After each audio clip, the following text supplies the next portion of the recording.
ડભોઈના દેવ ડેમનું પાણી છોડાતા દાદર નદીમાં આવેલા ઘોડાપુરથી ડભોઈ તાલુકાના અનેક ગામો અને મુખ્ય માર્ગો પ્રભાવિત થયા છે। દેવ ડેમમાંથી પાણી છોડાતા ડભોઈ તાલુકામાંથી પસાર થતી દાદર નદીમાં ઘોડાપુર આવ્યું છે, જેના કારણે ડાંગીવાડા, નારણપુરા, વીરપુરા, બંબોજ, પ્રયાગપુરા, કબીરપુરા, મગનપુરા અને સુવાલજા સહિત આસપાસના ગામોનો સંપર્ક પ્રભાવિત થયો છે।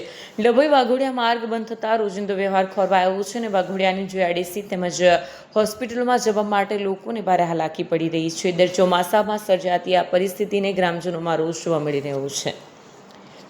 અત્યારે ડભોઈ તાલુકાના 7 ગામોમાં પાણી એટલું બધું આવી ગયું છે કે એકબીજા ગામે જવાની તકલીફ પડી રહી છે। અત્યારે ડભોઈથી વાઘોડિયા રોડ પર જતા પાણી ડંગીવાડાથી નારણપુરા સુધી ગઠોન ઉપર પાણી ભરાઈ ગયા છે અને એકબીજાને જવાની તકલીફ પડે છે અને પશુ પક્ષી જાન જનાવર અમારા ગાયો ભેંસોને પણ ચારો ચરવાનું મુસીબત પડી છે અને અત્યારે કોઈ પણ વાહન વ્યવહાર બંધ છે અને અત્યારે કોઈ આવું પણ નહીં, અહીંયા ડંગીવાડાથી નીકળાય એવું છે નહીં વાઘોડિયા રોડ પર જતા અને પાણી એટલા બધા ભરાઈ ગયું છે કે બંબોજ, નારણપુરા, વીરપુરા, કરારીપુરા અને અહીં મગનપુરા એક ગામમાં જવાય એવો કોઈ રસ્તો ખાલી રહ્યો નથી અને અત્યારે અહીંયા એટલું બધું પાણી છે કે માણસને જવું હોય તો અહીં મગર બી રહે છે અને મગરનો કોઈ ભરોસો નહીં।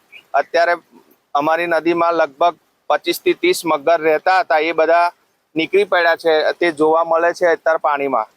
એટલા માટે મારી એટલી વિનંતી છે કે કોઈ પણ માણસને અહીંયા નીકળવું નહીં। જય હિન્દ, જય ભારત। વિડીયો જર્નાલિસ્ટ ફઝલ રઝા ખત્રી સાથે સેટેટીવી ન્યૂઝ ડભોઈ।